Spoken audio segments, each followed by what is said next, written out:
Good evening, and welcome to this week's episode of the Hearts of Men podcast, hosted by the Empowering Perspective community. We're your hosts for this week's conversation. I go by the Mindset Coach, also known as Dwayne Dwyer. I also have with me this evening, I have the Uncle Junior himself, Mr. BuildYourCreed.com, the Unc with the Funk. I also have a poor man's Dr. Phil, the man of many hats, not Roland Martin, again. You got Mr. Roland Walker. So below us, we have our two esteemed brothers. We got across the table with Mr. Chris McClellan. Chris McClellan, also known as Still the Angry Guy. And Damn right. we also have the son of Timothy himself, the available man, Tawana Gaddy. Gentlemen, how are you doing on this fine day?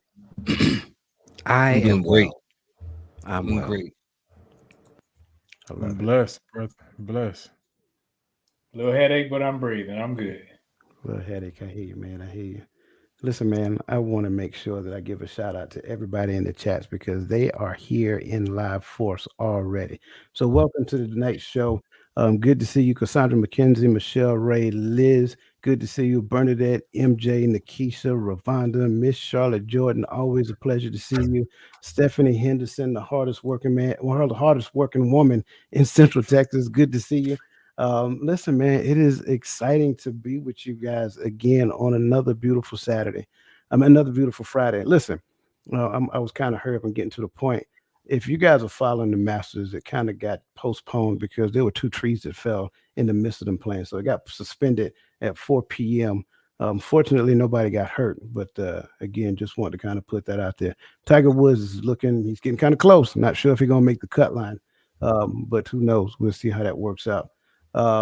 So again, welcome. Good to see you, Lisa Keys. And again, welcome to the show, man. Listen, if this is your first time joining us, go ahead and look in the bottom right hand corner of your screen. You'll see an icon. Put your cursor on it and then click on the subscribe button to fly out. Go ahead and click the notification button and share it as well, because I'm telling you, we have conversations that I believe that a lot of people will want to hear. Also, I want to make sure, get in the chat. Let us know that you're with us so that we can speak to you and lift you up, because that's what we enjoy doing.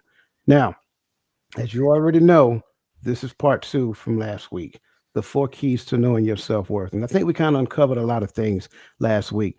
Bernadette Simmons, thank you so much. And if you don't know Bernadette Simmons, again, continuing to be a super supporter, we greatly appreciate you. Again, if you want to learn how to be a super supporter, look up under your chat window in YouTube, and you will see the square with the dollar sign in it. And again, we appreciate all that you do, and we find a way to give it right back to you as well. So thank you so much.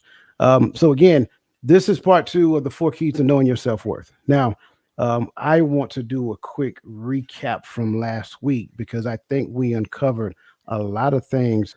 Last week, doing last week conversations, and I think it's important because it kind of brings us up to speed to where we are today. So again, the four keys to knowing your self-worth. Last week, point number one was understanding the difference between worth and value. And again, we took our time with this one because we wanted to make sure that everybody got a clear depiction of the difference between worth and value. Just to make it simple, Kelly Blue Book would give you the value. But if my father gave me the truck and I've had it for years, Kelly Blue Book cannot tell me the worth. So just kind of keep that in mind. We also talked about inflated persona, right? So inflated persona, or a higher expectation of yourself, or a higher perception of yourself than what you really are. And the key here is that you try to elevate yourself above others. That's the most important part to remember there. Part two, key point two, was the self worth theory.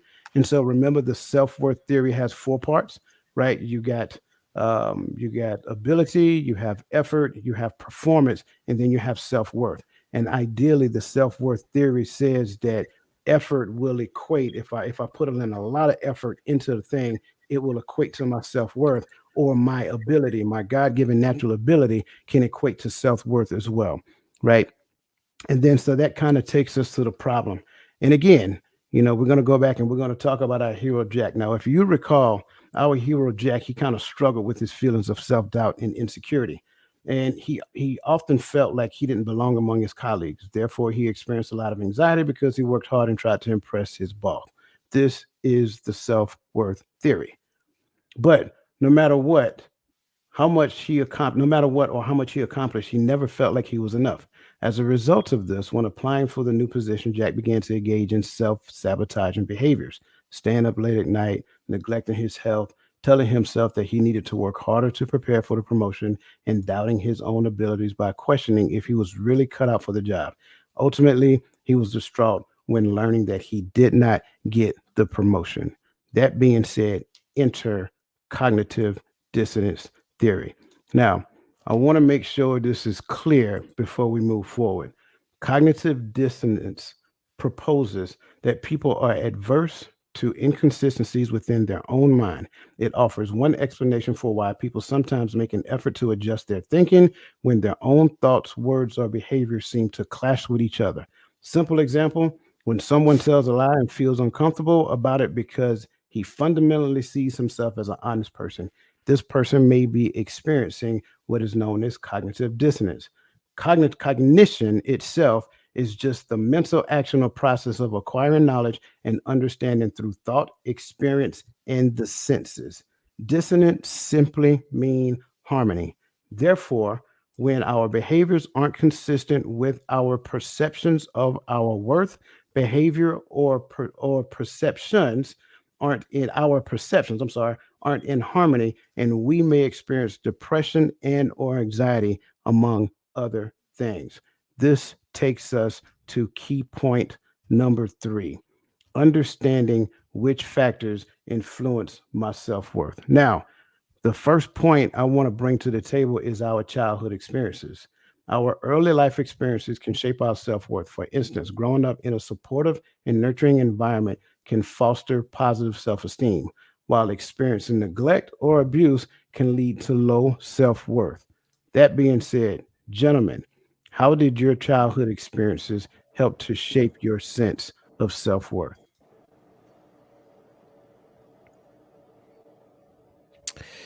Hmm.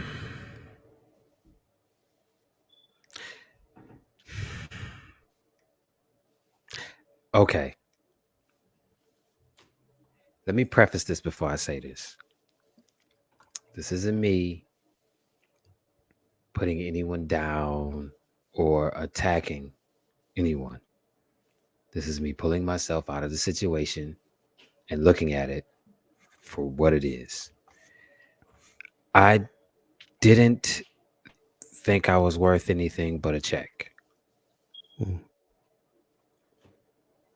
Once the benefits from the state ran out, I immediately found out what everyone that I immediately found out what everyone who was under the same roof that I was on under thought about me.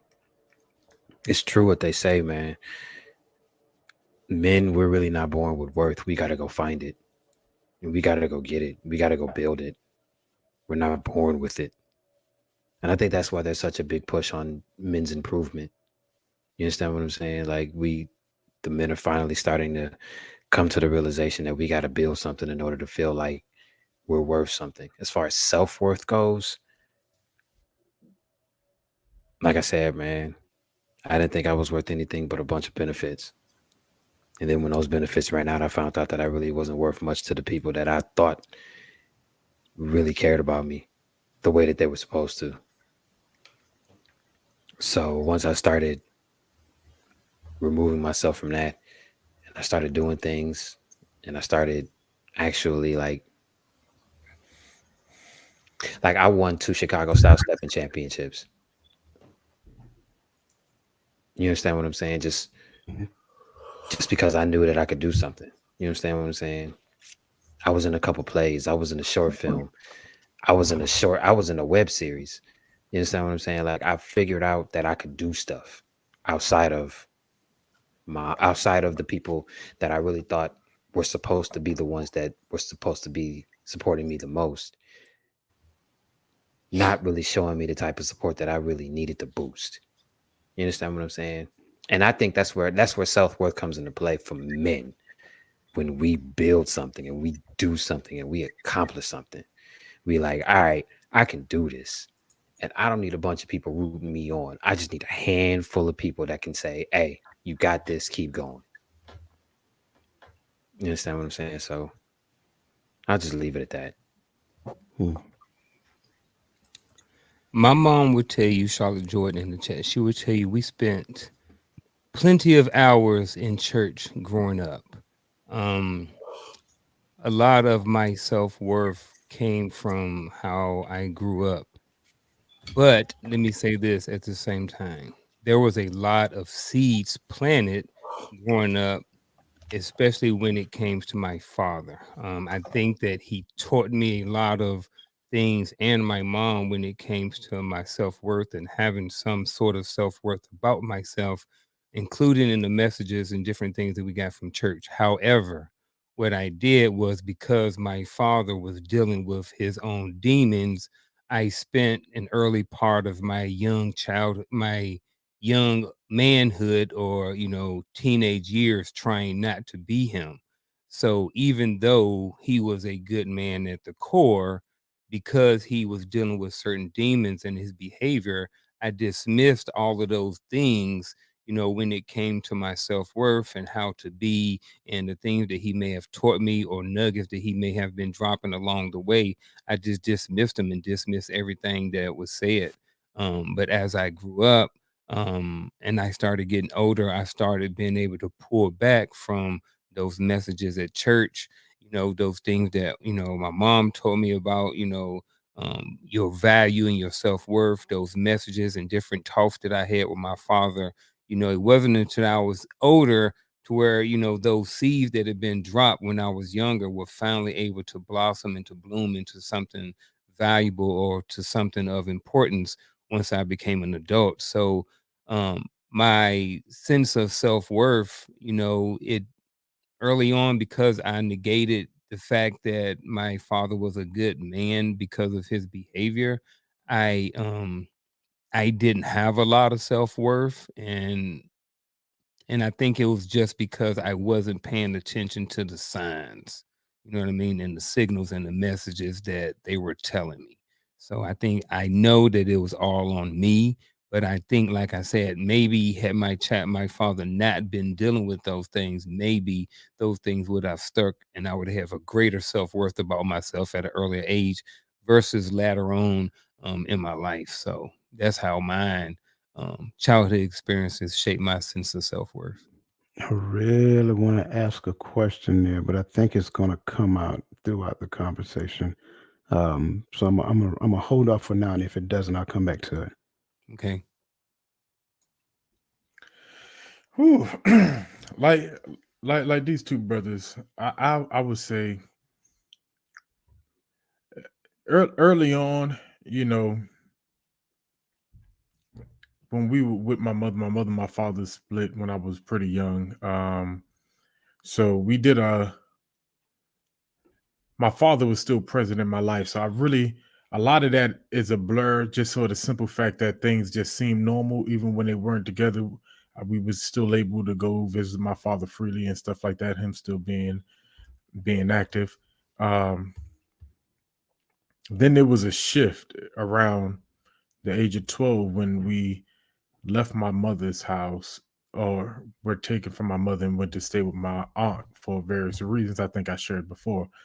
Um, from then on, even early on in the military, I went through a lot of depression, a lot of battling mentally, things that were going on, a lot of, if I don't matter to the people, quote unquote, taking care of me, then do I matter?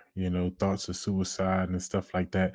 So my self-worth wasn't really built in my childhood. But growing up, uh the one thing that I did do is we went to church a lot. And I know that's bad English, right? But we went to church a lot growing up, and early on I gained a love for the scriptures and trying to understand the scriptures. That was a thing for me. And in doing that, uh, I found my self worth later on in life, and understanding that the Father had a message in His Word for me, and that's where I started to build myself. Um, even looking at other men around me and stuff like that. I would, take the good and the bad, but how do I line up what I'm trying to, or what I'm trying to be, or how I'm trying to see myself with this one thing that I did hold dear and true to me, which was the scriptures. And that was pretty much it, because I didn't get it from school. I wasn't the best basketball, football player. I wasn't the best ROTC guy. I was pretty good in art when it came to like drill and ceremony, but it it was a lot of having to search within myself. I couldn't look for my self-worth anywhere else because every human being up until recent years have let me down in my life. You know, and not let me down as if I needed something from them to live, but as far as what I expected for friends and family and loved ones to be to me. So I will pull myself out and receive nothing back. And I thought that was a knock at me. So I, now at 37, you couldn't tell me that I ain't great. I may not be great at one specific thing, but but because I learned to find myself in the scriptures, I'm great because I know who I serve. So and for everybody's different, so that's me. That's how my self-worth was shaped,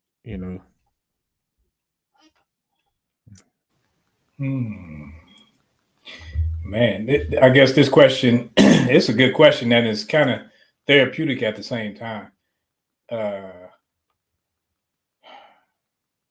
Because I think growing up, my experiences as a child developing self-worth was always attached to physical appearance because I grew up around a bunch of women.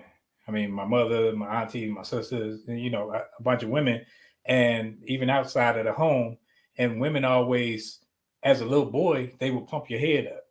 Oh, you're going to be a cute baby maker. Oh, you're going to be this and you're going to be that. And I mean, we can joke about it now, but as a kid, that goes to your head. So now you grow up and you think, well, man, in a sense, all I may be worth is to be this and to do that. Oh, we want a baby by you because you got good hair and all that other stuff. And so now you grow up as a shallow person.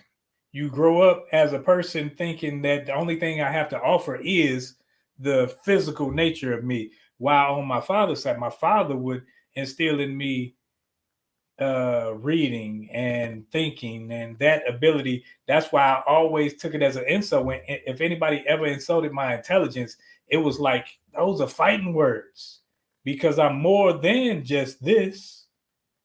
I can actually think. So it was like a war going on where I'm like, okay, I'm not this average hood dude. I'm trying not to sound whatever. I'm not this below average looking person, but I'm not trying to dwell on that. So it was like a gift and a curse for me, where I hated for somebody to acknowledge that. But it was like, come on, I ain't this dude. And it was a whole battle for me, man. Because I'm like, okay, I'm trying not to be the pretty boy, like everybody. Oh, you the pretty boy. So that's why I boxed, because I'm trying not to be that. And I'm not the dumb jock, but I play sports. I'm trying not to be that. So it's like I didn't know who the heck I was. I'm just trying to figure it out as I go. But I didn't like other people's labels that they put on. Man, I'm loving all these points, and I am really resonating with every last one of them. I want to, for me, it was a lot similar, but I didn't have the curly hair, and I didn't have the fair skin or the lighter complected side of the house. But I was actually pretty good at sports. Um, but it wasn't that I pursued sports as though it was my way out. I think for me, I kind of pursued sports as just a way to settle my mind, just simply because when I'm on the football field, it's like I felt like I was in power because I could run pretty fast, I could catch, I can do all those things. Um, But yet, hearing those things that you got to be twice as good, you got to be twice as smart, you got to do this, you got to do that. And I even experienced some of that because I did split option when I came in the military. So I went to basic training in between my 11th and 12th grade year. So when I came back to school, I went to spring practice, and I mean, I played the year before, and I went to basic training. All we did was run. And then I was told, like, well, you got to run. And it's this huge hill on the backside. You got to run like 350 hills to make up for the time that you missed. I'm like, the time that I missed. So, I mean, it was just a number of different things. And so when we look at all of these underlying messages, it equates to me looking at life through the lens of the things that I can't do, as opposed to looking at life through the lens of there's nothing that I can do. And unfortunately, it kind of gets you started off in life as though you have a handicap. You can't do that. You're not supposed to do that. You should not. You can't get this job, but these people can get that job. You can't do this, right? You think too high in the clouds. Like, these are some of the things that I was hearing. And fortunately, it wasn't coming from my mom. It was just other outside influences to where you hear that from. And it was kind of frustrating, especially, growing up in the South, young man trying to figure this thing out called life. And then you got girls, and then you got books. And you kind of, I don't know why, it's just kind of like a toss up. It's like you can't be interested in girls and be good at books at the same time. Like, why not? You know what I'm saying? Why not? So it's a number of different things that facet in it. And then when brother Timothy mentioned it, we used to go to church every Sunday, but it wasn't that we went to church for me to learn. It was that I went to church because I was supposed to go to church. To be honest with you, the best part of me going to church at that point in time was leaving. That was it. Because by the time I leave, the It game is wasn't a coming. choice. It wasn't a choice. It was Right. something that they forced you to do because it was something that you did in the house. That's why there aren't really a lot of men in the church right now, because it's not a choice. It wasn't a choice back then. You were forced to go. You were forced to go to Bible study on Wednesday night. You were forced to go to church on a Sunday at 11 o'clock and stay there until everybody left. It wasn't a choice. You wasn't there to learn. You was there because your mama told you you supposed to go. Let me stop. I went twice. said I wasn't going to do this today. I said I wasn't going to do this. I mean- I'm gonna stop. man. I went twice on Sunday. I mean, yeah, most of us did, but let's be honest, right?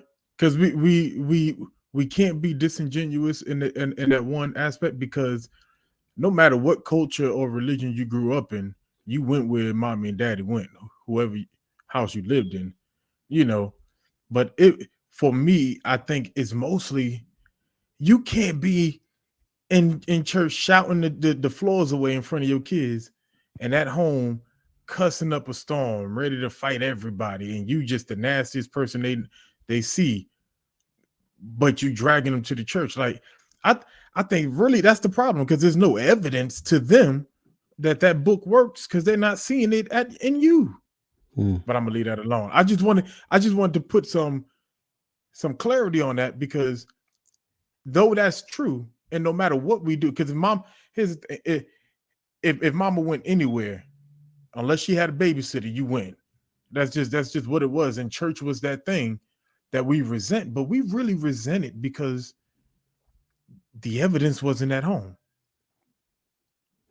For me, and just being clear, I resented it because I didn't want to go. That was it. I can't even say the evidence. I just didn't want to go. I'm just going to be completely transparent.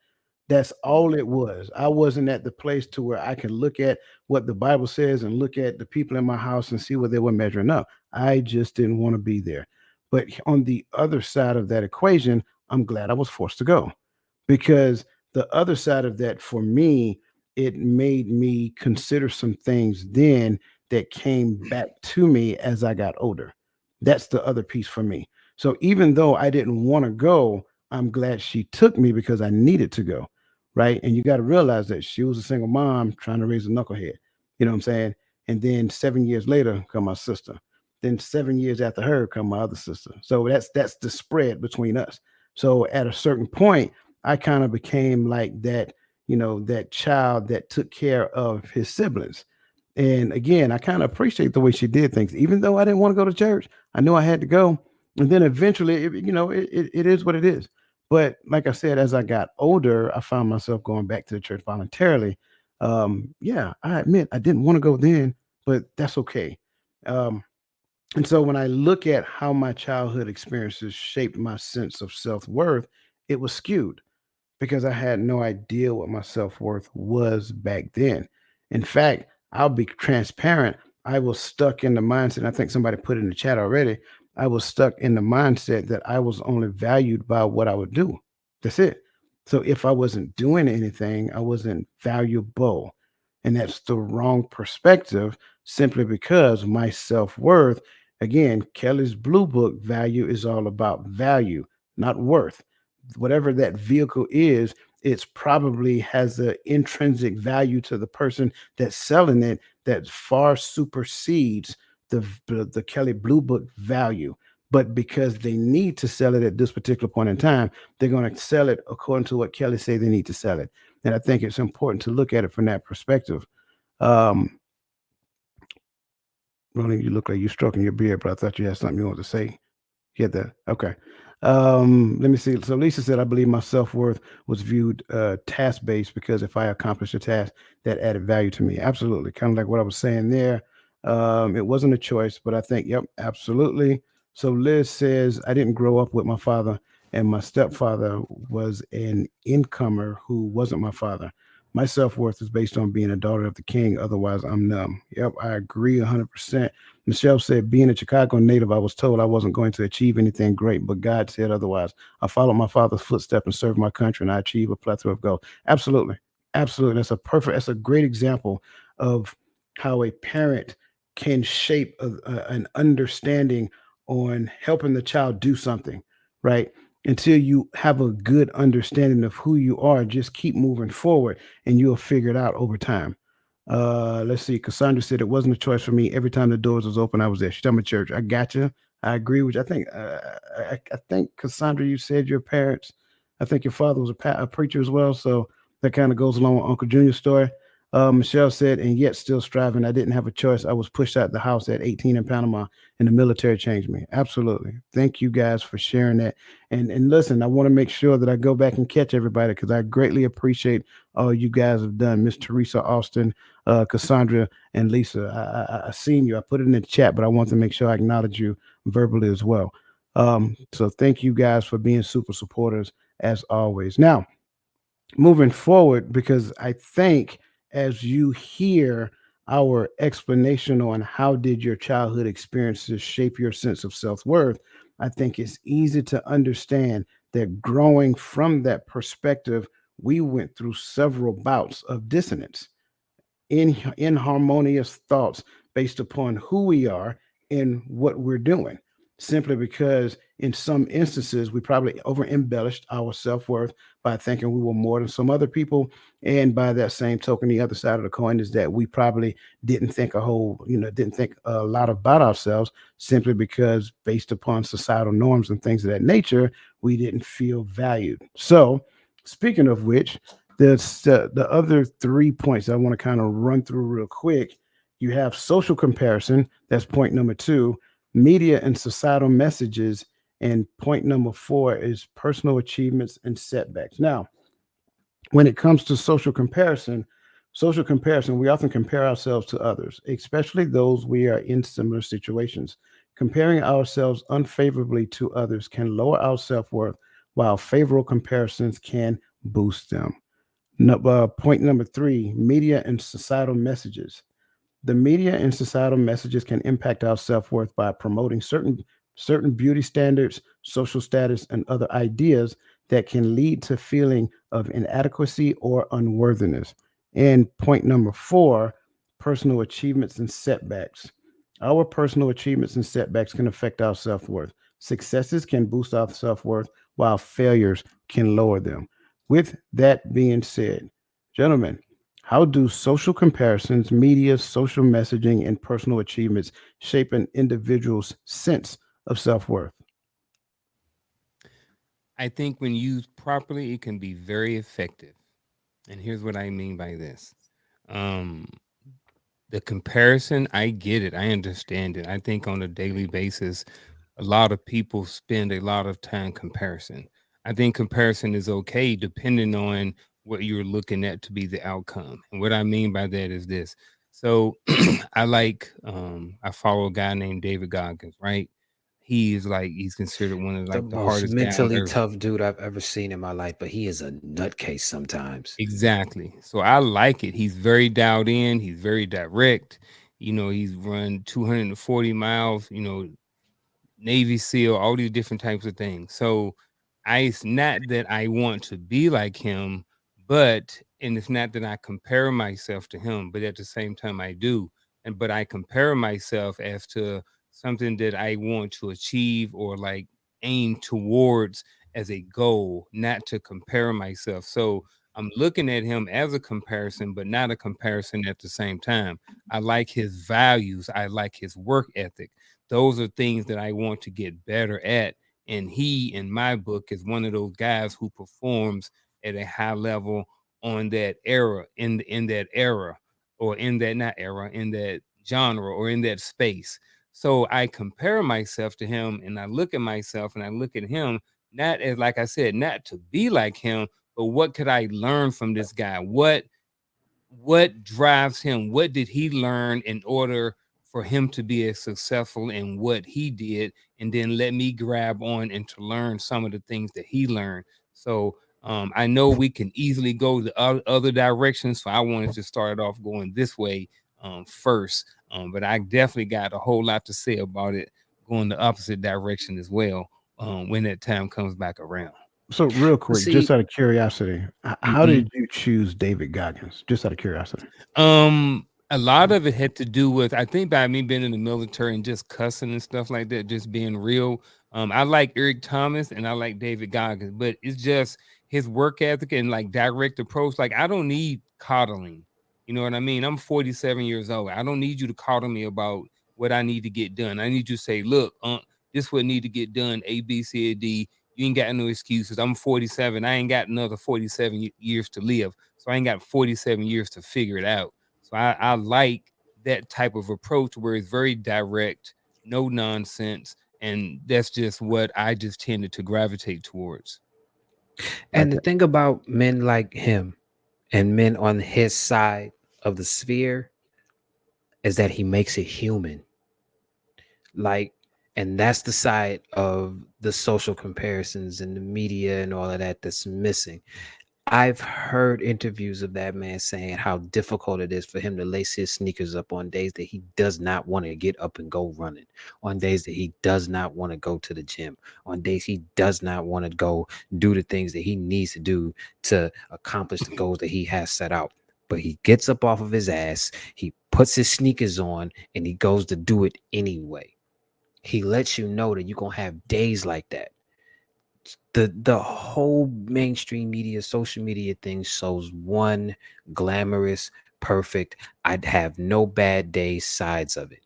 And that's the part of it that's making people think that either they not doing enough or they not worth enough, because they see people on all of these outlets having perfect lives and they know that it ain't like that. You understand what I'm saying? That's why I'm glad Unc brought up David and Unc brought up ET, because they'll tell you there are days where you're not going to feel like doing this, but you got to do it anyway. And the fact that you do it anyway builds your self-worth, because you know you can do it even on days where you don't even feel like it. So what I'm hearing you say is that even a lot of the information that is grasped from social media or the messaging, people tend to compare themselves to the raw data without necessarily understanding the information that exists behind the scenes. Listen, man, I used to do credit repair in my city. A lot of the cats that's in this city that's flossing like they got it, they don't got it. I'm going to keep it a buck. But they put the facade out there that they do. And a lot of people everywhere, because they see this, they compare their lives to the facade of social media to show the 100% perfect side of it, and not the side where they got to dig themselves out of this rut to get there. You understand what I'm saying?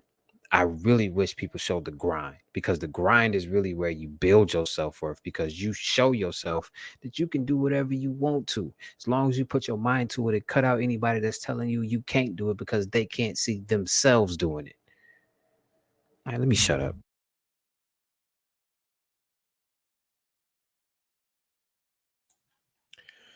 Ooh. if I'm understanding, because the way I'm reading the question is how. So I'm attacked that way more than the effects. Because so I think that's a different conversation, but how it affects your sense of self-worth is if you focus a lot of your attention on what you see in the media or social media or whatever platforms you love to read or watch videos or whatever the case may be, whether it's live TV or whether it's movies, your self-worth is really shaped based upon someone else's opinion or narrative of who you are or what you should be or what you should like, based upon your geographical location or based upon your ethnicity or background, right? Because a lot of times people you see a lot of posts, the starter kit for being a New Yorker, and they'll have a North Face, Timberlands, and the Yankee fitted. So people who don't like those things, after a while, if you see 100 likes and a bunch of people laughing, you might start thinking, shoot, am I really a New Yorker? I need to get me a fitted. I need to get me some Tims. I need to get me a North. And It is no true. one, I mean, don't come for us, right? No, sorry. I mean, it might be some truth to it, but I can't hold my self-worth or my value as a New Yorker based on that, because I live in Texas. So what am I going to do with Tim's and the North Face? You feel what I'm saying? Like, so that's just how I feel about it. So I just believe that you have to have a limit to what you absorb from social media or from YouTube or from movies or whatever the case may be. And that's why it's important to spend time absorbing knowledge, reading about some things you're interested in, reading about some things that you are striving to get into, and so that you can focus on where you're trying to go and not what other people say you should be. That's my take. You know, I hate when people say this statement. They say, "Can I be honest with you?" It means like, well, what the heck? Were you lying to me the whole time before that? But to be honest, the social comparison, Detroit. I'm from a city where the social comparison thing runs rampant from a negative slant, because if somebody asks you if you're from Detroit and you can't really give them an answer, or you give them some crazy answer, you don't say like, no, I'm from any of the miles if after 8 Mile. It's like we look at it as a negative, because I can tell you I'm from the North End between Highland Park and the Boulevard, and then people gonna know that my circumstances were crap simply by me telling you where I'm from. And we want to show you that I lived in a crappier place than you, that my upbringing was hard, that everything about my life was hard. And we promote that, and we also promote a victim mentality. So now when you promote that victim mentality and Detroit versus everybody, I had to overcome this and I had to overcome that, some of it can be good, but a lot of it is bad, because I used to pump up, hey, it's murder mitten. We the murder capital of the world. And even when I was involved in it, that's what we did. So if you come over here, that's what you're going to get. And we promoted negativity and we promoted these things. And the social comparisons is when people would come from Chicago, Cleveland, St. Louis, Jersey, New York, wherever, it was like we want to prove who was the hardest. So those social comparisons can instill a sense of self-worth in the person that I'm proud to be from this negative environment because it made me able to take anything. I see what you did, sir. I like that. I like that because yeah, I can actually relate to that.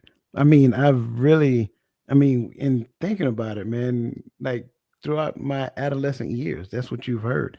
Like people kind of, it's almost like bragging about where you from because knowing where that person is from, it's hard there. It's difficult. So I like your approach to that one. Um, for me, I'm just going to look at it for what it is. How do social comparisons, um, you know, shape an individual self-worth? Well, it's easy to look at it from the perspective of, like Uncle Junior said. Well, I mean, now it's not easy. Let me back up. Especially where you know when you look at your upbringing, things of that nature, it's not easy to look at someone else achieving, and then you kind of compare yourself and be like, okay, well, if they did it, I can do it. It's That's a very difficult thing depending upon where you came from, especially when you look at what Roland just said. That makes a lot of sense. But the easy thing is to look at what somebody else has achieved and think of yourself as being less fortunate. I didn't have the opportunities that this person have. I was not in the right place at the right time. I didn't get a chance to meet these people, so forth and so on. So yeah, I absolutely agree with that. Media and social messaging. I think, and somebody, I think Liz put it in the chat. I can't remember. But it's one of those things to where you will get some of anything you want to see on social media. And it is a facade. Chris said it perfectly. It is a facade. It is not the reality aspect. It's not their reality.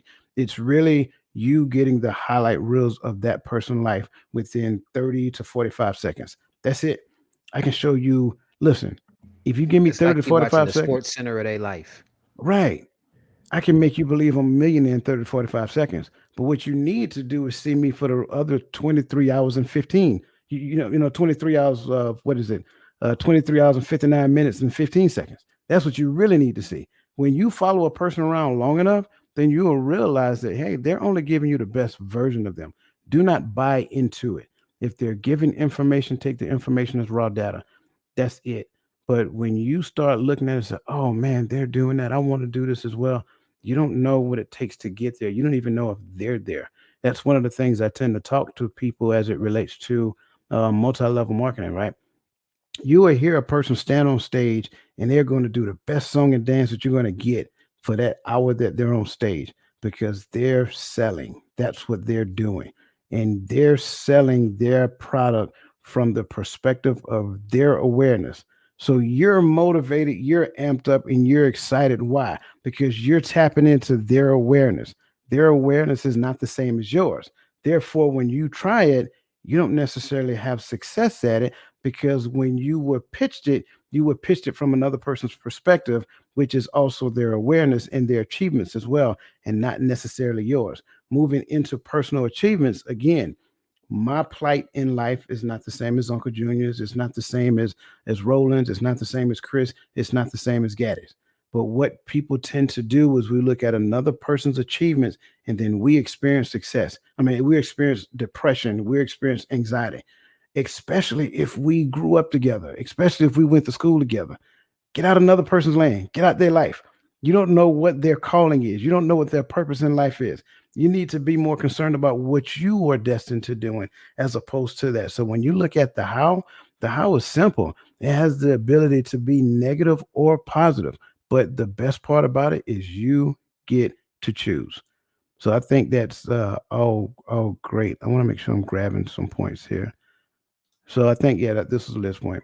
The media and social comparison, this is sad because that is what damages kids nowadays terribly. Absolutely. I agree 100%. But I also want to look at it from the other side of it as well, because there's a lot of great information that's coming from social media these days, and it is actually empowering people if they look at it from that perspective. So I think that's great. I don't think you compare yourself. I think she was talking to you, Uncle Junior, when you was talking about David Goggins. She was saying that you don't Yeah. compare yourself, you use him as inspiration. And I agree. That's exactly what you described. Lisa said the question Individual sense of self-worth comes from various influences. My greatest influence are spiritual and personal influence. I choose based on my value share. Absolutely. Absolutely. I'm glad you said that because we're going to talk about that here coming up. It's hard to see other people in your peer group reach goals that seem to be the expectation or standard for certain ages. It's hard to compare when you see the facade of a perfect life. Absolutely. Absolutely. Let me move to the second question. I got to drink some water. Excuse me. All right. So we're moving on to point number 3. Again, thank you guys for all of your points that you're bringing to the table. And again, if I missed you in the chat, Queen V, I think I did see you. So welcome to the show. If I missed you in the chat, it wasn't intentional. It's just that we're trying to make sure that we get going here and do not leave anything unturned. Treehouse Entertainment, excuse me, DJ Vapors, the GOAT Experience. Welcome to the show. Good to see you. And so, yes, absolutely. Now, that takes us to key point number 3, which is understand which, keep continuing with key point number 3, understanding which factors influence my self-worth. That takes us down to what is known as imposter syndrome. Now, I think imposter syndrome is important to understand because if you don't understand, if you never experienced it, then you're going to it's going to kind of be eye-opening here. So that being said, imposter syndrome, I'm going to let the definition flow and I'm just going to baseline the understanding. Imposter syndrome is simply you get into the point to where you feel like someone is going to discover that you're a fraud. So if you have a job and you don't feel that you're good at that particular job right now, you have this anxiety that kind of puts in your mind that eventually people are going to look at you and say, how did this person get this job? They're not qualified for this job. They shouldn't even be here. And they are a fraud. And this kind of goes back to the other perspective we talked about previously, which is the inflated persona. So with that being said, how can imposter syndrome impact the individual's sense of self-worth? Listen, I said this last time. Can you hear me? Okay. No, Roland was muted. Oh, I'm sorry. Imposter syndrome is the same way as saying you lying about what you are. So if you know you lying about what you are, there's a pit in your stomach that'll tell you, man, you lying. And then you're going to feel that every time you say something in regards to the identity that you think you're portraying when really you're this. And people will find out anyway. And then when they find out you lying about what you are, and they find out you've been doing all of this stuff that ain't really what you are, they're going to shun you. So now you're going to feel like you can't be around nobody. You understand what I'm saying? Now you're going to feel like don't nobody want to be around you because you were lying about what you are. Can I play coach? Can I play coach for a second? Like, is it because you're lying about what you are, or is it possible that you don't see yourself the way others see yourself? That's how you got the job, and you are just afraid that you might fail because you don't have a good. Mm-hmm. Yeah, it's that, and it's also the fight between who you're trying to become and what your comfort zone is trying to tell you you're supposed to be. You understand what I'm saying? So it's on two different spectrums. I'm saying a lot of people out here are stunting, but then you have a lot of people that are actually changing for the better that might not be qualified for the job, but have other aspects that they can use to make themselves do the job better than the person that has 1, 2, 3, 4, 5, 6, 7, 8, 9, 10 qualifications lined up right there. You understand what I'm saying? So it's kind of a twofold thing.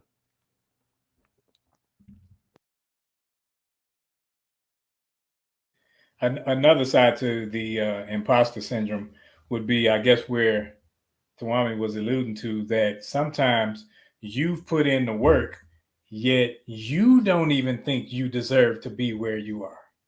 You talk yourself down. You won't allow yourself to receive accolades for something that you've worked for because of the inner you that says somebody beat you down enough when you were younger to say you don't deserve it. So now in your head, I really don't deserve it.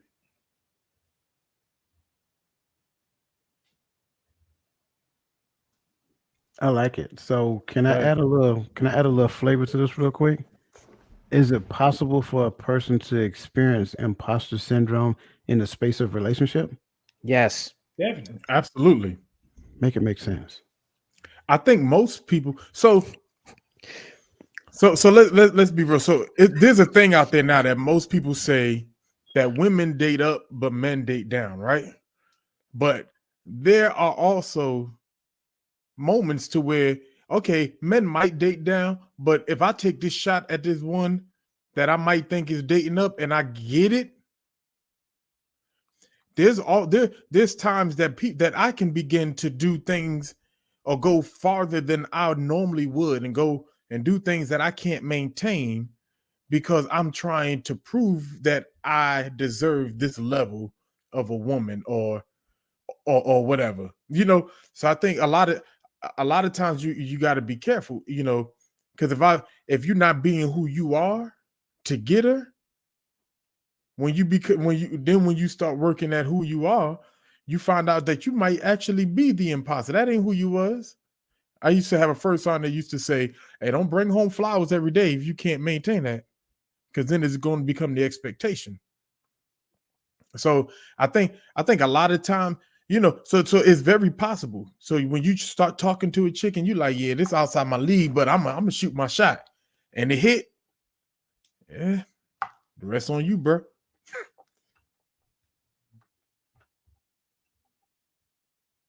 I know Chris trying not to. I try to make it mild. I try to make it mild, but I knew that wasn't gonna last long. Oh man. Nope. Not on this fine Friday evening. Nope. All right, The very sun well. was out today.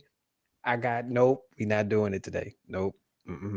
But even when it comes to parenting, relational, when it comes to parenting, if you are a parent and you pour into your children, you allow them to be exposed to things that elevate their thinking, elevate their lifestyle.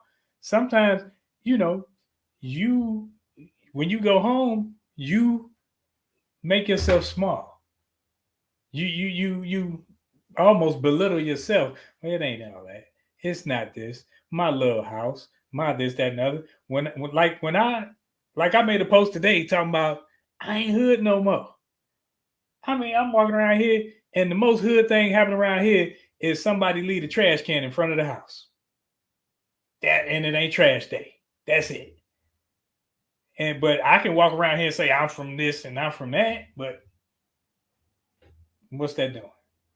I think that when it comes to, I think Liz said it's more of an identity issue within self, because when you don't even want to acknowledge your gains, acknowledge your prosperity, because it makes you feel bad simply because you come from lack.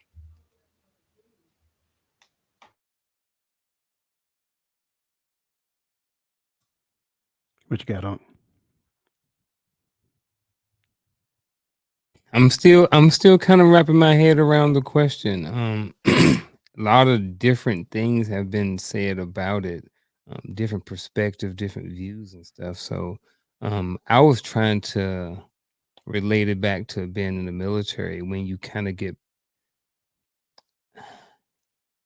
I know I got promoted. Every time that I got promoted before I was ready. I didn't know the job that I was about to get into. When I became a platoon sergeant, I didn't know what being a platoon sergeant was. So I was kind of wondering how something like that plays into it. As you know, in the military, we get promoted based on potential. You know what I mean? So how does, I'm asking, especially Roland or Coach, because you guys have also retired like me, and you guys have had great talking points thus far on the conversation. So I was really trying to see how this relates to being in the military, because I'm wondering if I was at some point, did I fall victim to this imposter syndrome because of what I was taught. You know, when you become an E5, this is how you act.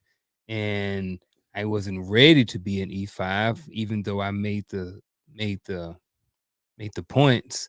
I thought I was ready, but once I threw them chevrons on, you know, it was the first time they came off within 90 days or so. You know what I mean? I wasn't ready. So it's just, you know, if you guys, either one of you guys could kind of relate this, you know, is it similar? Is it different to some sort of imposter syndrome when it comes to, like I said, the military, when we get promoted on the potential, sometimes, and not necessarily, um, you know, our actions. I think we all know soldiers that excelled because of their thinking. They knew how to think, so they knew how to go to a board and act. But when it came to pushing soldiers and actually training soldiers and things like that, you're like, this dude is a dirtbag. He's a bum. Yet you had somebody who may not have been in proper shape, may not have been, you know, could lead soldiers. But then that's where you say, man, it's not just one or the other. You got to combine these things to excel. And sometimes you looking at people like, how the heck he get promoted? Mm-hmm. And then you got to look in the mirror and say, well, why aren't you getting promoted? Or why are you moving backwards? Because I'm like you, I can speak from both sides. Mm-hmm. Like, okay, you move up, you move back, like Paul Abdul, you know, two Mhm. post that back, whatever. So when it comes to, I think the problem is we're always looking at other people's achievements, trying to justify where we are. Yeah. If I can add to it, keep in mind, imposter syndrome is more so about what I believe, not what I'm able to do, not what my accomplishments are, not my accolades that got me to the point to where I am. It's just that my belief system haven't come full circle to plant me in the seat that I'm sitting in. I still believe that when people actually come around the corner and see me, I believe that as they observe my behavior and my activity and things of that nature, they're going to sense fraudulent behavior. That's my belief system, not my expression. You see what I'm saying?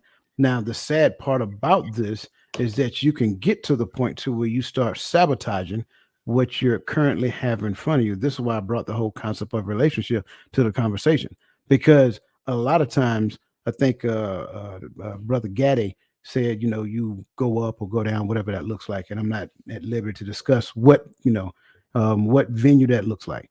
But whatever it looks like, based upon an achievement of relationship, an accomplishment of relationship, you may not necessarily believe in your heart of hearts that this relationship that you have right now, you may not necessarily believe that you are worthy of that particular relationship. Therefore, your behavior at that particular point in time becomes self-sabotaging.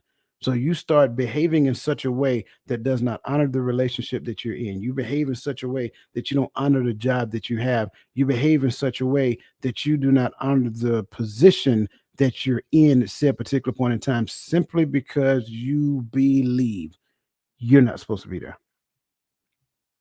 Can I add something? But if, Go okay, ahead. Go ahead, Timothy. Go ahead. Go ahead.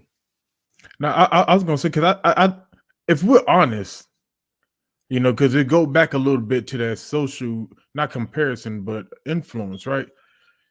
Because sometimes we see people on TV, they get a promotion and they go in there with this confidence and they own it, and we think that that's what it's going to be like when we achieve something. But if we're honest and real, I think when you get promoted to a position you've never been in, there's always going to be that level of fear if I belong there, because you've never been there. And it's until you start to achieve at that thing that you'll start to be like, okay, I got this. I can move in this space. Yeah. Let me add to this. Here we go, Chris. Last year, KS, right? Kevin Samuels. When he was hot the other year, so a lot of guys gravitated towards his content, and a lot of guys started understanding their worth or their value, right? High value man was a term that was used frequently, even though he didn't come up with the term. It was something that he used yada yada yada. And I think what happened was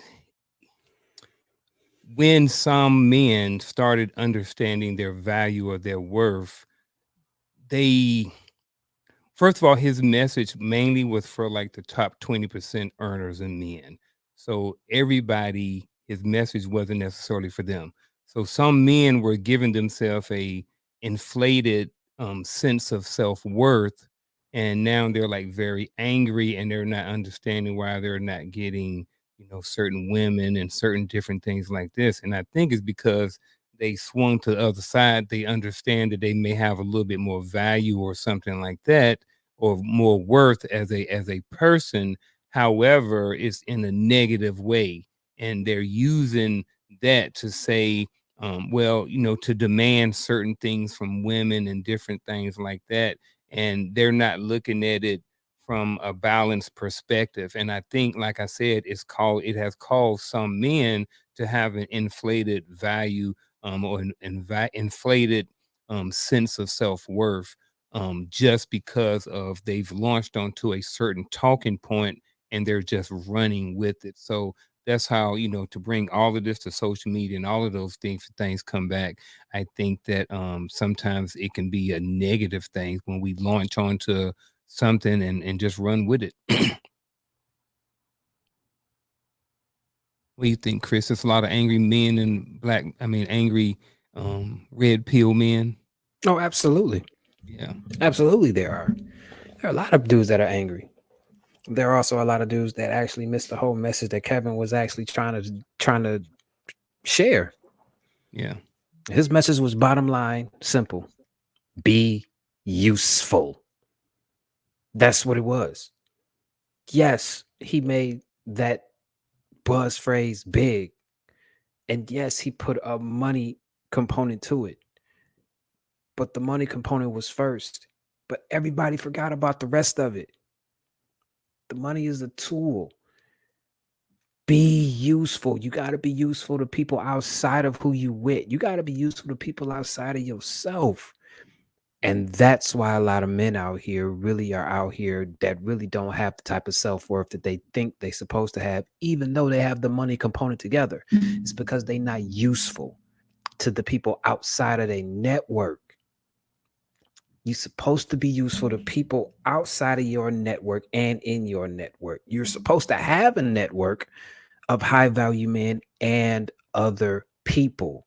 It's not about money. It's about what can you do to help this dude over here that you can help. What can you do to help that girl over there who just had a kid and the dude bailed out on her because he didn't want the kid, or he bailed out on her because she's making his life miserable because he don't want her, but he want to take care of his kid? What do you do in that situation? It ain't about money and it ain't about getting girls. It's about who can you help. And that's why a lot of these dudes out here are upset, because they're not getting the type of play that they think that they're supposed to get. You're not helping nobody. You're not doing nothing. You're not showing your work. And when you're not showing your work and can't nobody actually see what you're doing, but you want this specific thing, you start to think, dang, what am I doing wrong? Or what's wrong with them that they can't see what I'm worth? You understand what I'm saying? Put some work in. That's really, that was the message. Put some work in, be disciplined, have integrity, have morals, and have ethics. That was his message. I love it. I love it. All right. So Michelle says, understanding how to be authentic, how to be the authentic self a person can be challenging to those that always live as a pretender because of where they lived or lineage of their family. Absolutely. I agree 100%. Wait, I think I missed a question. Would you consider imposter syndrome the same mentality as fake it until you make it? I think that's kind of maybe not purely, but maybe, right? Because you got to realize it's not so much as them faking it because they don't belong there. It's them belonging there. They have the accolades to be there. They just don't believe they should be there. And they think over time that somebody is going to discover that they're a fraud. So I want to make sure I'm Mm. saying that. What happened? I'm like, I know somebody like that. Oh man, stop it! Everybody knows somebody like that. And Like here's the- I just looked at it again. I'm just like, hold up, hold the Mhm. phone. Yes, sir. Yes, Now sir. I can come from a whole Yes, different sir. point of view now, but I ain't. Yes, sir. We know. So moving along. Move right along. Moving along. Listen, Aristotle had a thing, right? He came up with a perspective, and he said that all good friendships, I'm gonna say relationships, period. He said all good friendships fit in one of three categories. They are either friendships based on utility. Let me stop there. Friendships based on utility, right? Friendships based on pleasure, or friendships based on virtue. Again, he said friendship, I say relationships. So, what do they mean? So, utility is all about some sort of use. So, in essence, you have a relationship to where you guys use one another for a thing. A lot of times, when it comes down to this type of relationship, the using only go one way. I hate to say it that way, but in most cases, that's what it looks like. On the other hand, when you have friendships based on pleasure, right? Get your mind out of the gutter, people. This is all about creating positive memories, right? So you guys go to parties, you go on cruises, you do all of those other things. And then lastly, you have friendships based on virtue. These are deep, meaningful relationships to where you generally have the same belief system, and it is literally like a self-licking ice cream cone. Like it's symbiotic in nature, and you literally, I know a lot of people laugh when I say that. It's symbiotic in nature, and you two feed one another. You uplift one another, and you create an environment to where you can grow. That being said, how does Aristotle's perspective on the three types of friendships, utility, pleasure, and virtue, influences our self-worth?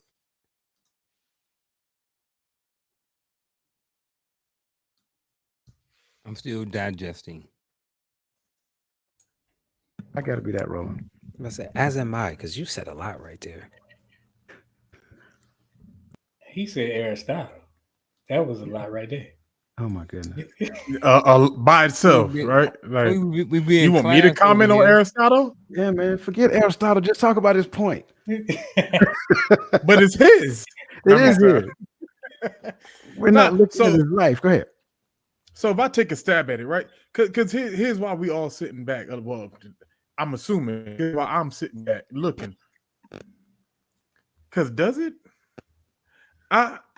Unless you are looking at it from the aspect of I base my value based upon who I'm around. Like, because I know some people say if you hang around millionaires, you'll be a millionaire. You hang around bums, you'll be bums.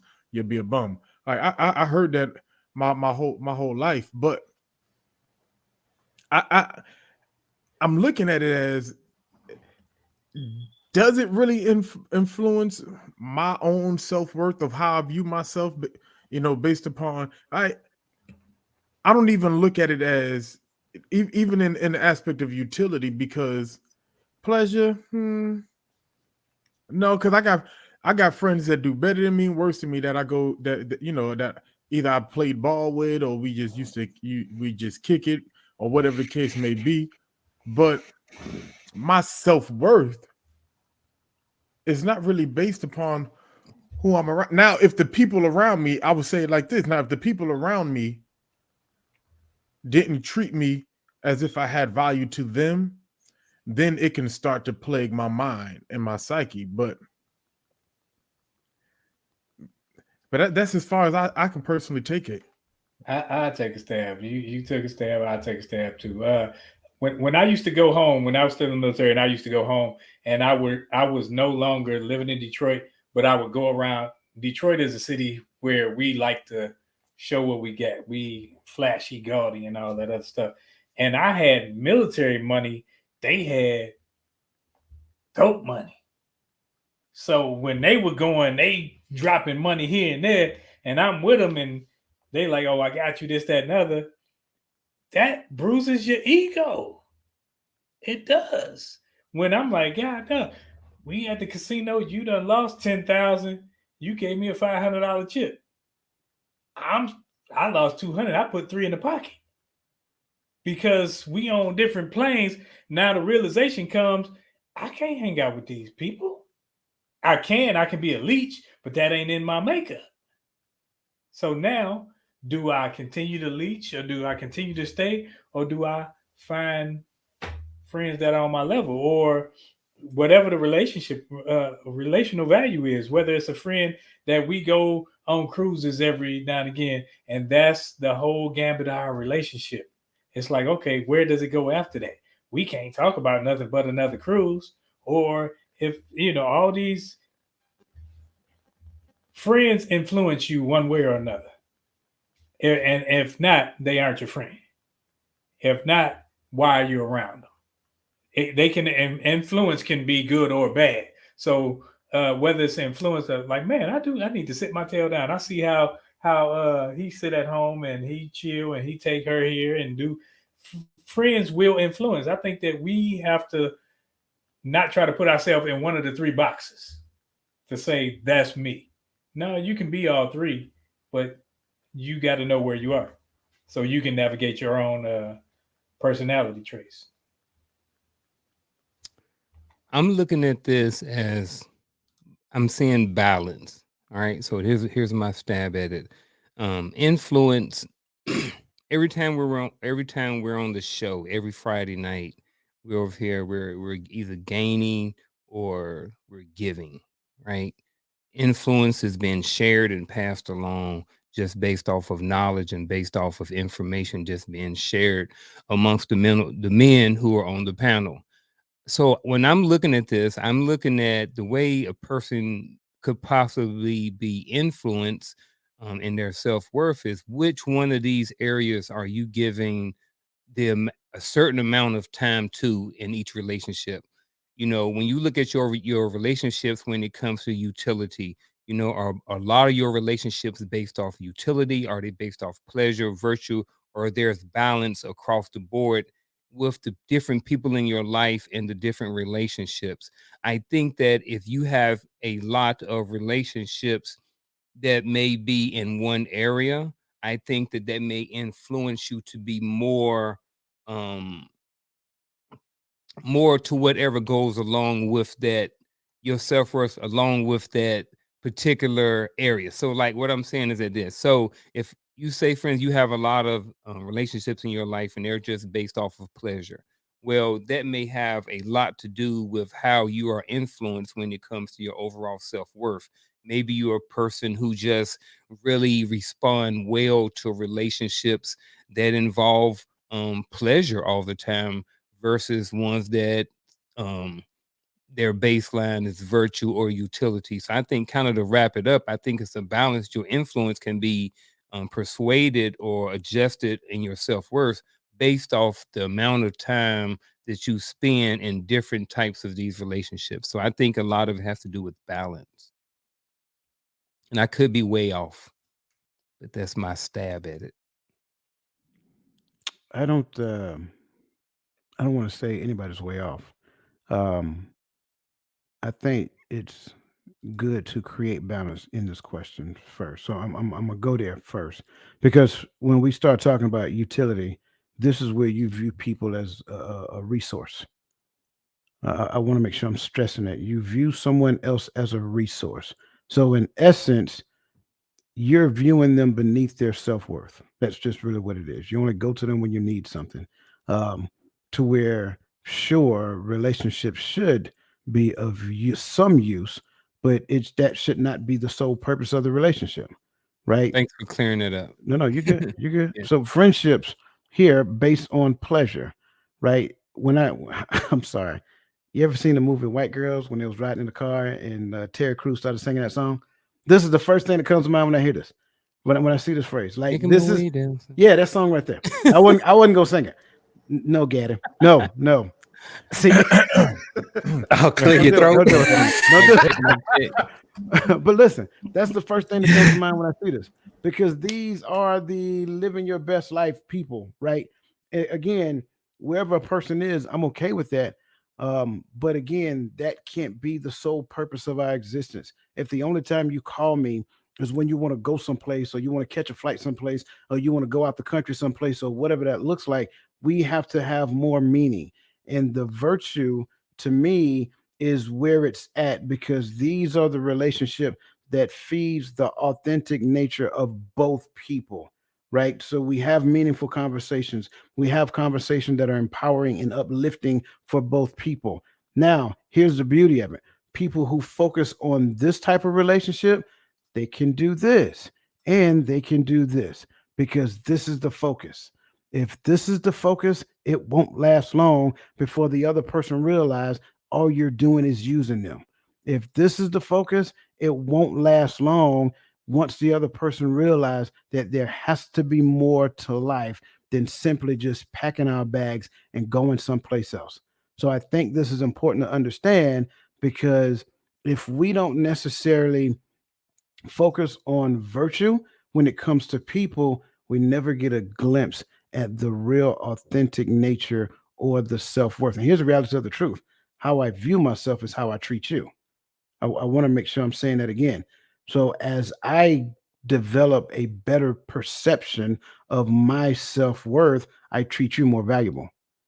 So in essence, when you want to understand when you want to understand how a person views themselves, look at how they treat other people. This is the same thing I talk about in the Christian community. Like, you've never seen God, so you can't tell me how much you love him, but I can look at you and tell you how much you love him based upon the love that you have for people. So therefore, if this is my focus, right, then you only view God as a resource. If this is my focus, then you only view God as a source of quote unquote happiness, which in essence is the clear view of reality minus expectations. I'm just going to throw that out there real quick. So I want to make sure I say that, but all great points. I don't think there was a wrong answer to gain in there. I think this question was just simply all about awareness, which takes us to the last point real quick, which is all about personal values and beliefs. That said, how do personal values and beliefs shape an individual's sense of self-worth? I think I kind of said it already. So I'm not going to insult your guys' intelligence by having you to go back and repeat the same thing I've said. However, in what ways do societal, cultural, and systemic factors contribute to the struggle of marginalized groups in recognizing and asserting their self-value? I am muting my mic on that one.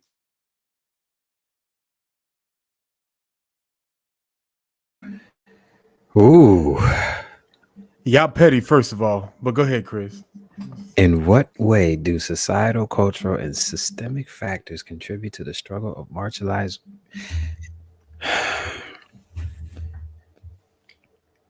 You know what? I'm gonna be honest with you. I don't know, and that's only because I've removed myself from all of that. Like, society is going one way. Don't attack me for this, but our culture as a whole that's being represented is trash, and I don't believe in systemic factors contributing to my self-worth, because I can do whatever I want to. You understand what I'm saying? Nothing is stopping me from doing anything. That's just how I think. I think all of those things contribute to the victim mentality that we have in our community. We want to be victims. We want to blame somebody else for not being where we are instead of going and doing what we want to do anyway. Nothing is stopping you. Nothing. It is all, to me, it's all in your head.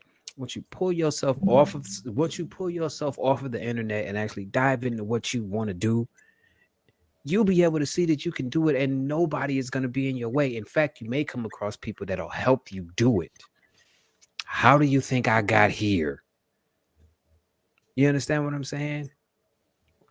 So I don't know. And like I said, the reason why I'm saying that is because I've removed myself from all of that. I stopped watching everybody else. I stopped thinking about what everybody else is doing. I stopped looking at what everybody else is doing, because most of the time, like I said earlier, they're posting it on social media and it's a highlight reel of what their real life looks like. Because if you strip down all of that, you will see that they really ain't what they portray on the internet, or it took a whole hell of a lot of work for them to get there. I'm out the way. So, in what ways do the societal, cultural, and systemic factors contribute to the struggle and marginalized groups in recognizing and asserting their self value? I think it can stunt them asserting their self value. I think that when you start off at a certain age and you're being pumped, or I was use that word, with certain amount of information, um, I think what happens is it creates a sense or mindset that there is no way out and that I'm stuck here. So I think that what happens is you are not willing to assert anything. You're not willing to assert your self value or really find out who you are. And sometimes it's due to no fault of people's own doing. You know what I mean? Especially early on in life. If you've been told, you know what I mean, one thing your entire life, that, you know what I mean, some systemic factor or some systemic system out there is the cause and the reason why grandma didn't make it, and the reason why granddaddy didn't make it, and the reason why mama didn't make it, and the reason why daddy ran out, and the reason why, you know, your big brother didn't graduate high school. If you have been taught that your whole entire life, your mindset is that there is no way out.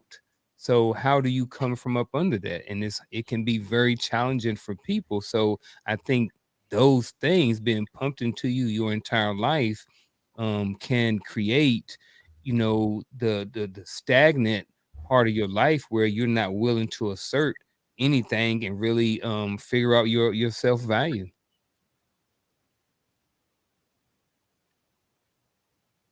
Dwan? I wanted to make sure you wanted me to go first, sir. So I'm gonna leave a lot of meat on the bone for you, because you got this.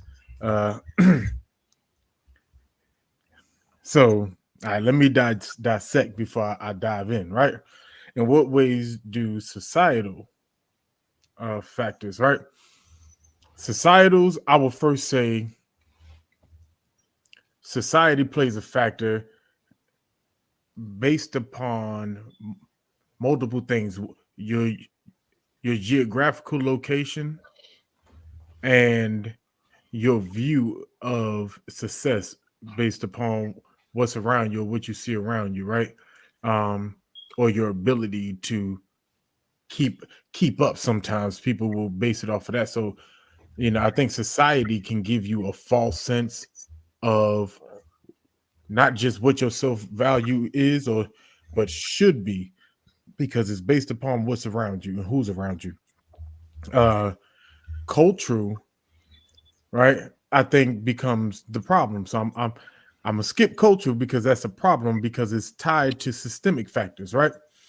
If you notice, whenever we talk about Black folks and success, right? Because who's more marginalized throughout history than us in America, right? And I hear all the stuff everybody's saying about everybody else, but that's all right, because if you look at the census, we actually still to this day suffer more hate crimes than any group. But see, look at the devil. Look at the devil in my kid. There we go. He done said that was but but somehow, some way, we have commercials and everything else and laws that are implemented in less than 90 days for other groups, but we still suffer hate violence and hate crime. But I dissect. I digress on that part, right? But when you look at systemic, you have to say simply, and if you were not, and I don't say this to be mean, right? Before I say it, but I say this to be real. If you were not born in any aspect of the diaspora of the Africans from the transatlantic slave trade, you really cannot put yourself in this mix. Because I get a lot of people from that are African that said, well, I'm not oppressed. Or I get a lot of people from China say, well, my parents came as immigrants and I'm not oppressed. Yeah, I'm not going to deal with that.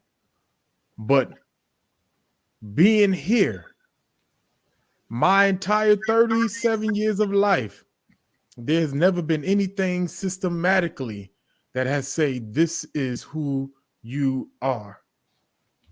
And this is what your culture looks like. Other than movies telling us that we were gangbangers and drug dealers and dope fiends.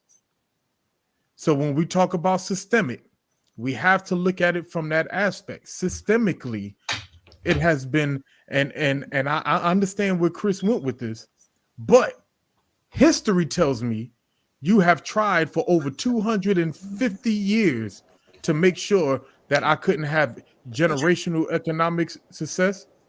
I couldn't own property. I couldn't do fair business. And because of that, we now coming back. Now here we are, and we're saying, well, none of that stuff matters no more. And you're just supposed to figure it out for yourself. So, and I'm trying to leave a lot of meat on the bone so my brother can go. But half the problem comes with you can't keep lying to people about who they are and expect them to become a people. That is really the problem. Yeah, onesies and twosies are making it and doing something with themselves, but what about the culture? What about the people? What about the neighborhood? Why? And I'm gonna ask this question, and y'all can answer it in whoever. But why, when Black people become successful, we got to make it out? Why everybody else making it together, but we got to make it out? That should answer enough for the question right there. I'm gonna leave that alone. I'm glad I went last. That way I don't have to say much. I start from the back and work my way forward, because I start with the systematic. In our country, every fabric, every system is set up not just against Black people, Tuwami, but against poor people. It's to maintain a sense of poor and wealth. Now, other people have had the ability to maintain their cultures. That's the very difference in us, and that's why, like, they won't even talk about reparations and all that other stuff, because they're not going there, because at the end of the day, you're still property, period. And they can say whatever they want to say. That's why they make sure they give you a social security number. Whether you use a social or EIN number, whatever, you have to use something to identify yourself so that they can tax you, so that they can say you are property and you work for me, so your earnings come back to us at the end of the day. Now, when it comes to how it can deal with your self-value, when you aren't allowed to purchase, when you aren't allowed to live certain areas, when you aren't allowed to do these things, when you're controlled, you start to get used to being controlled. And when you start to get used to being controlled, you may find twos and fews who get out, or twos and fews who they put above, so that they can say, well, look at Oprah, look at Obama, look at these people, as if that's the norm, when it's not the norm. Anytime you can say, look at this person, or this is the first of your kind to do this, that means there's a problem that you don't want to identify. You just want to sugarcoat it and pussyfoot around it and act like this is the cream of the crop and they ascertain more than everybody else. No, it's a lot of figureheads that they place in this country to manipulate the masses.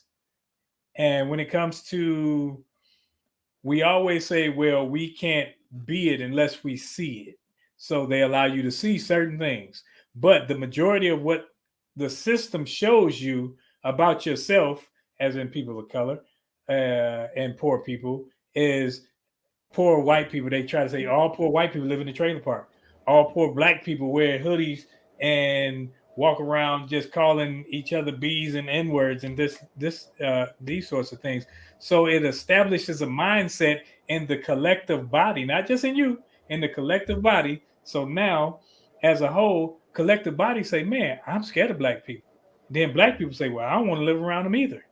And so the self-value is not just for me, because I know me and I know where I come from. So I can be one person, but I have to be able to affect multiple people around me to change the mindset, change the thinking, change the education system. Like I said, every system needs to change, but the change got to start with me, got to start with you, so that you won't see through the eyes of the system. And then we can start to bring our children up to where they aren't relying on the system. They're self-reliant. They aren't defiant because of the system, but they recognize it. And when you recognize it, you can get above it. Agreed. Absolutely. This is why I made this the last talking point, because I knew it was going to be a very long explanation, and I'm agreeing, especially everything you just said, Roland. I think when we look at it from a clear perspective, what you'll see is that all of these things, especially when you take a step back, you'll see a majority of everything that you say just like that. And so for me, I want to go back to what I said in the beginning before I put this question up, because it was a setup question, Gaddy, like you said, right? Happiness is all about having a clear perspective of reality minus expectation. That's where you find happiness at. I can't, if I can't get a clear perspective of reality, which means I need to have a general sense of my history, then I am only going to be one-sided. And if I'm only one-sided, I'm not being completely authentic for everybody as a whole. Sure, it may work for me, but what about these people? What about if I go to help these people? I can't use the good news messages for people who are stuck in a system and don't see a way out. So great explanation. I greatly appreciate that. And again, it's not a shot at anybody. I want everybody to understand that this was just something I wanted to bring to the table, because this helps us to understand why some people struggle with their self-worth when they're brought up in an area to where all they see is doom and gloom. Then it's not foreign for that doom and gloom to translate itself into adult behavior as they move forward. So great responses. And that being said, this is a bittersweet moment for me, because it is always like that when we move into our final thoughts. With that being said, we're going to start with Still the Angry Guy, right? Brother Chris, take it away. Damn right. Okay. I'm gonna start with just self-worth itself. Self-worth is just that. Self-worth. Nobody else can give that to you. You have to go get it yourself. It's gonna take a lot of hard work. You're gonna hit some bumps in the road. You're gonna have a bunch of setbacks. But as long as you just keep moving, keep accomplishing, keep being useful, you will be fine. There's nothing holding you back. You have the world in the palm of your hand. Go do something. That's my final thought.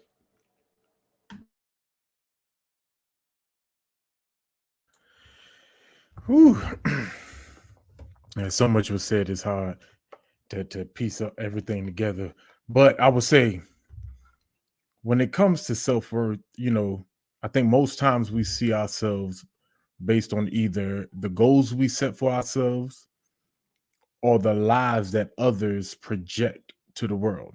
And I say project because most often the happiness you think someone has is not always as happy as it seems. I heard someone put it this way, the grass might even be greener on the other side, but someone has to keep up the lawn, right?